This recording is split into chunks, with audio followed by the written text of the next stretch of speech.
দিদার নাকে ড্রাগের গুঁড়া ঢুকে দিদা অচেতন অবস্থায় শুয়ে পড়ে আর মিস্ত্রি মরিয়া হয়ে দিদাকে জাগানোর চেষ্টা করে আর অর্জুন অর্জুন বলে চিল্লাতে থাকে, কিন্তু মিস্ত্রিরা একটা সাউন্ড প্রুফ রুমে আটকে থাকায় তার গলা শব্দ বাইরে পৌঁছায় না। দিদার নারী স্পন্দন কমে আসা দেখে মিস্ত্রি আরো উদ্বিগ্ন হয়ে যায় এবং প্রতিজ্ঞা করে যে দিদা এবং আশ্রমের বাচ্চাতে সে কিছু হতে দিবে না। এদিকে অর্জুন মনে করেছিল দিদা ও মিস্ত্রি বাড়ি পৌঁছে গেছে, কিন্তু ফোনে জানতে পারে তারা কেউই বাড়ি ফেরেনি। তো ভিউয়ার্স, কেমন আছেন সবাই? আশা করি সবাই ভালো আছেন। সো ভিউয়ার্স, নিয়ে এলাম সিঁদুরের মূল্য ধারাবাহিকের 162তম পর্বে সুন্দর একটি এক্সপ্লেনেশন। তাই বন্ধুরা, মূল টপিকে ফিরে যাওয়ার আগে আপনারা যদি আমাদের চ্যানেলটিকে এখনো সাবস্ক্রাইব না করে থাকেন, অবশ্যই নিজের বোন মনে করে চ্যানেলটিকে সাবস্ক্রাইব করে দিবেন। আর সিঁদুরের মূল্য ধারাবাহিকের আজকের 162তম পর্বে আপনারা দেখবেন মিস্ত্রি আশ্রমের মেয়েটির কাছে অনেকবার অনুরোধ করে যেন তাকে বাইরে বেরোতে দেয়। আর মিস্ত্রি বলে, দেখো দাদিমার কি অবস্থা হয়েছে, এখন যদি আমি দাদিমাকে হসপিটালে না নিয়ে যাই তাহলে তো সে।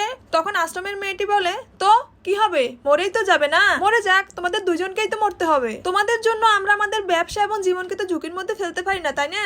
এরপর মিস্ত্রি মেয়েটিকে বলে, তোমার কাছে কারো জীবনের থেকে এই ওষুধগুলো বেশি গুরুত্বপূর্ণ? তারপর মেয়েটি বলে, তুমি যদি এই ওষুধগুলোর দাম জানো না তাহলে তোমার কাছেও গুরুত্বপূর্ণ হয়ে উঠবে।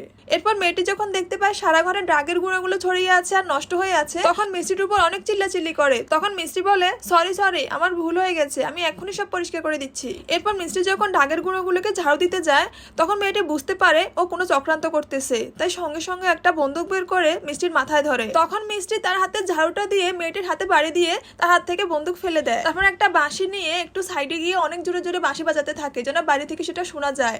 আর অর্জুন ওইদিকে গাড়ি করে বাড়ি যাচ্ছিল।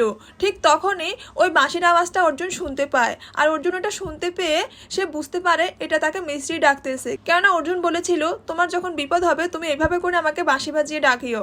সেই জন্য অর্জুন বুঝতে পারে এটা নিশ্চয়ই মিস্ত্রির ডাক, তাই অর্জুন সঙ্গে সঙ্গে ওইখান থেকে ব্যাক করে। এরপর মিস্ত্রি দাদিমার জন্য একটু জল চায় মেয়েটির কাছে। তখন মেয়েটি জল না দিয়ে উল্টো জলটাকে এভাবে করে ফেলতেছিল আর বলতেছিল, তুমি যদি এই ড্রাগের গুঁড়ো ময়লা থেকে আলাদা করতে পারো তাহলে আমি দাদিমাকে জল দিব। তারপর মিস্ত্রি ড্রাগের গুঁড়োগুলোকে বালু থেকে আলাদা করার জন্য গেছিল আর এই সুযোগে সে ড্রাগের গুঁড়োগুলোকে হাতে নিয়ে ওই লোকটার মুখের মধ্যে মেরে দেয়। এতে করে ওই লোকটা অবচেতন হয়ে যায়। এই সুযোগে সে দাদিমার কাছে যায় আর দাদিমার জ্ঞান ফিরে আর প্রতিজ্ঞা করে আমি তাদের প্রত্যেককে শিক্ষা দিব।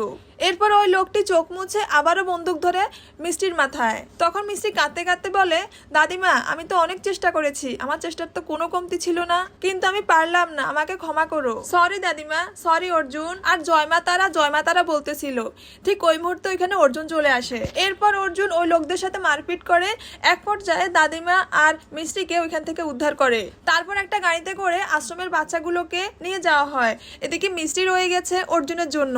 সো বন্ধুরা, তোমরা কি চাও আশ্রমের এই দুষ্ট লোকেরা অসৎ কাজের জন্য শাস্তি পাক? অবশ্যই কমেন্ট করে জানাও। আর আগামী এপিসোড দেখতে আমাদের চ্যানেলটিকে সাবস্ক্রাইব করে রাখো। ধন্যবাদ সবাইকে।